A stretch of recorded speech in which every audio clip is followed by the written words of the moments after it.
ప్రధానమంత్రి జన్ధన్ యోజన కావచ్చు, అలాగే ప్రధానమంత్రి ద్వారా జరిగే 11 పథకాలు, ముఖ్యంగా కేంద్ర ప్రభుత్వం నిర్మించబోతుంది ఒక 11 పథకాలని ఐటీడీ వారి తరఫున ఒక క్యాంపులాగా ఏర్పాటు చేసి మన ఎస్టీ అప్లికేషన్ అంటే గిరిజనులు ఉండే అప్లికేషన్ ఏవైతే ఉన్నాయో, ముఖ్యంగా సాగుపతి కానీ మధ్యవర్గం కానీ కావచ్చు, గిరిజనులు ఎక్కువ ఉన్నారు.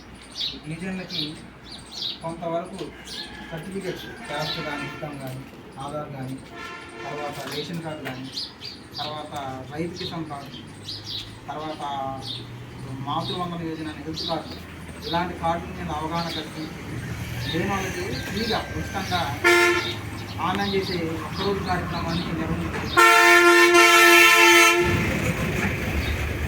కార్యక్రమం పేరు ఏంటంటే ధర్తీ అభియాన్, భగీరథి అభియాన్ అని ఒక పథకం ఉంటుంది హిందీలో. ఇదేంటంటే మన శ్రీధర ప్రాంతాల్లో ఉన్న వారికి కొంతమందికి మీ సేవ సౌకర్యం కానీ ఆన్లైన్ సౌకర్యం ప్రాంతాల్లో వాళ్ళకి ఎలాంటి సర్టిఫికేట్ ఉన్నట్లేదు. అందుకోసమే కేంద్ర ప్రభుత్వం అనేది ఈ సర్టిఫికెట్లు అందరికీ ఉండే విధంగా చేయడానికి ఈ యొక్క పథకాన్ని ఉచితంగా ఎస్టీ వారికి మాత్రం కల్పించింది. ఎస్టీ గ్రామాలలో ఎంపిక చేసి ఈరోజు ఉచితంగా ఈ రేషన్ కార్డు కావచ్చు, ఆధార్ కార్డు అప్డేషన్ కావచ్చు, ఇవన్నిటికీ ఉచితంగా దరఖాస్తు తీసుకోవడం జరుగుతుంది. అందుకనే ఈరోజు క్యాంప్ అనేది మన గ్రామ పంచాయతీ కార్యాలయంలో కండక్ట్ చేయడం జరిగింది. కాబట్టి ఓకే.